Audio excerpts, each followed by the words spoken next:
but there is a tendency more broadly, say in the mindfulness movement, the well-being movement, personal development, to present these theologically underwritten ancient techniques in the context of their efficacy in rather more modern constructs, i.e., to simplify it, meditate and you will become more successful, meditate and you, that kind of thing.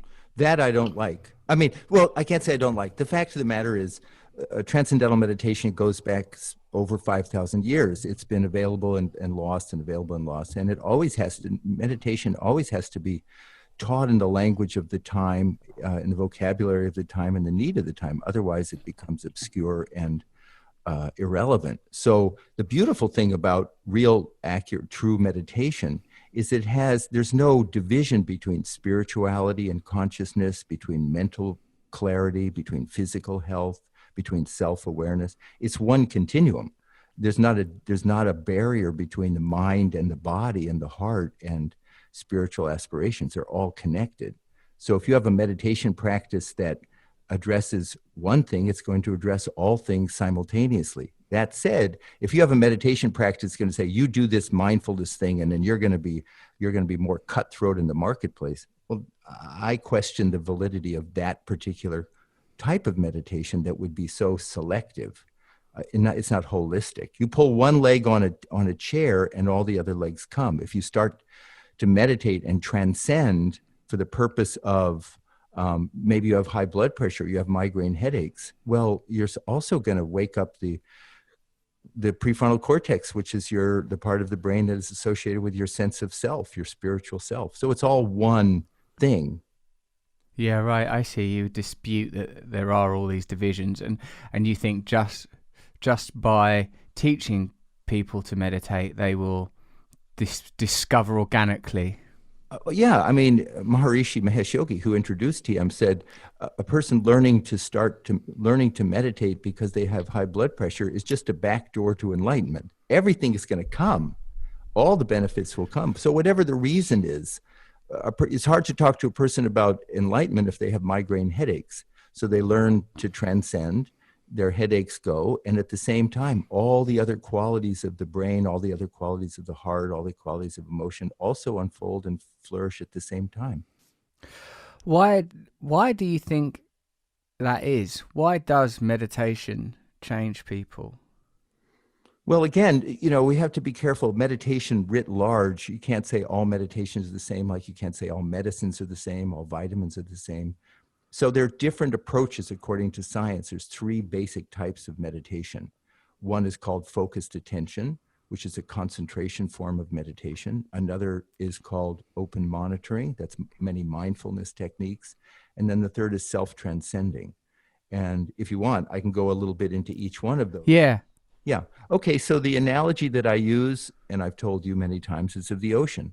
You're on a little boat and you're in the middle of the ocean, and all of a sudden you get these giant 30, 40, 50-foot high waves, and you could think the whole ocean is in upheaval.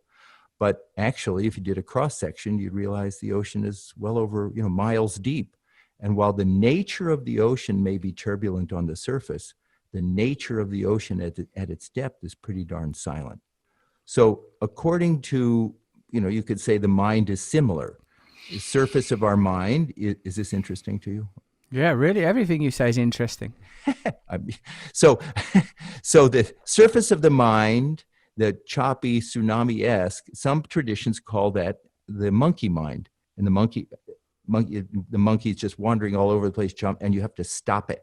You have to corral it. The nature of the mind is to wander. You have to stop it. I like to call it the gotta mind. I got to do this and I got to do that. And I got to call him and I got to call her and I got to make a list. I got to find the list, got to slow down, all the gottas. And it's a natural human desire. Everyone, I don't care where you live, what you're religious or philosophical or economic. I'd like to have some inner calm, some inner clarity, some inner equanimity. And the operative word there is inner.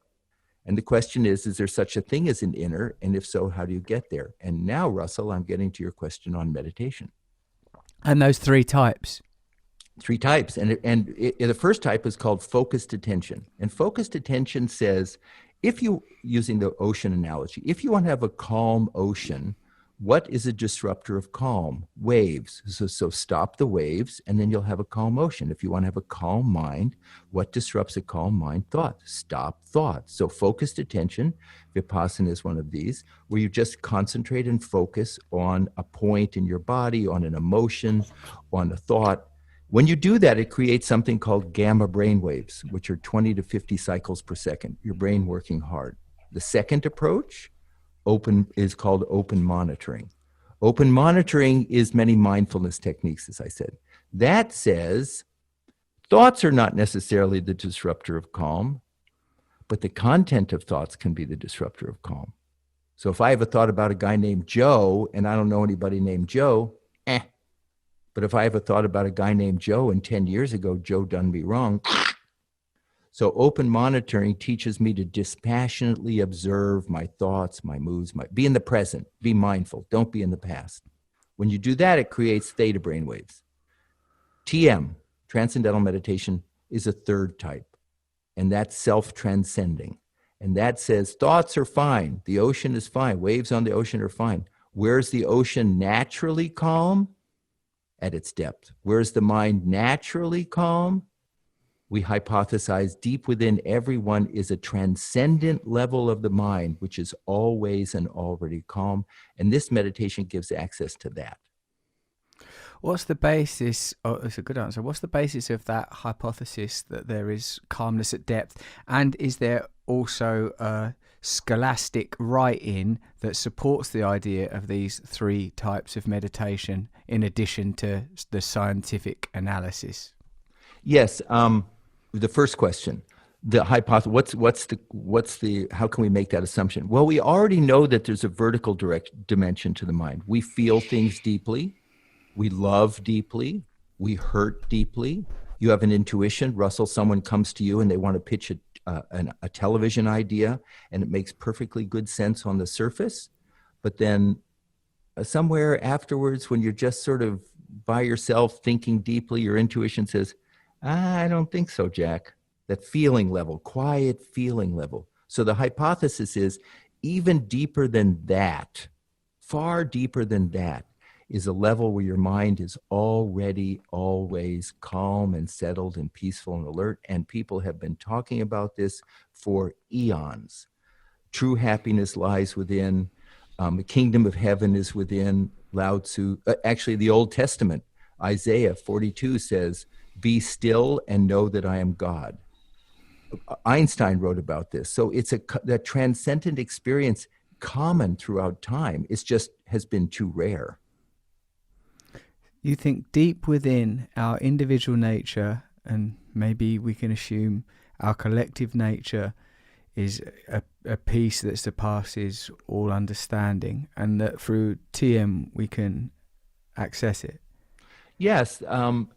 It's throughout time. The idea is that the deepest level of my nature is an interface with the deepest level of nature's nature. I mean, you've had people talk about this, the idea of, in physics, the idea of a unified field, of an underlying field that is the foundation of all matter and force fields in the universe.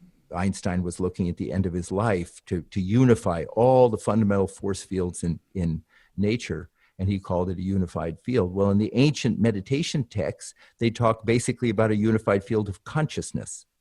From the standpoint of physics, one could never access that field. You could never have a linear accelerator large enough to be able to access that, like there are instrumentations to access the fields of electromagnetism. That's why we're communicating. So, or the field of gravity. So the ancient texts would say, yeah, but the human brain, the human nervous system is that instrument in nature that could access that field at that transcendent, quietest level. So the deepest level of my own nature and the deepest level of your nature and the deepest level of nature's nature, one and the same. And when I access that, then it enlivens all the qualities, I like to say all the sort of the best qualities of life. It reduces stress, but more than that, it wakes up compassion, kindness, insight, power, strength, discernment, all the sort of the higher values of human life has been talked about forever. Jesus said, the kingdom of heaven is within you. Seek ye first the kingdom of heaven, and all else will be added unto thee. That's the language of religion, but you can have the same language in poetry, in arts, in science, anywhere. Do you think that human beings, even prior to civilization, would have sought out these kind of states? Like 100,000 years ago, when we're living hunter-gatherer lifestyles. It might have been just naturally accessible.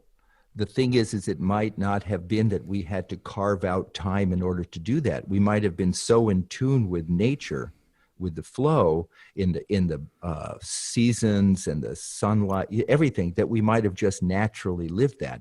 There is, and you and I have talked about this in the Bhagavad Gita, and also the which is a Vedic text, and also even in the Hopi Indians, where they talk about 4 ages. Kali Yuga is the dark age, all the way up to this is just philosophical, but then you have the Sat Yuga, which is the golden age. And they say there have been times in society where naturally human beings lived in accordance with the laws of nature. And we're now in Kali Yuga. And that would be like the full sunshine of the day, like noonday sun. Surprise, we would be, according to the text, in Kali Yuga, which is a dark time, where the light has to come from inside and not outside. And I think that's why there's so much interest now in meditation, because people are looking for stability, they're looking for something true, and they're not finding it in the outside world, so it's driving them inside.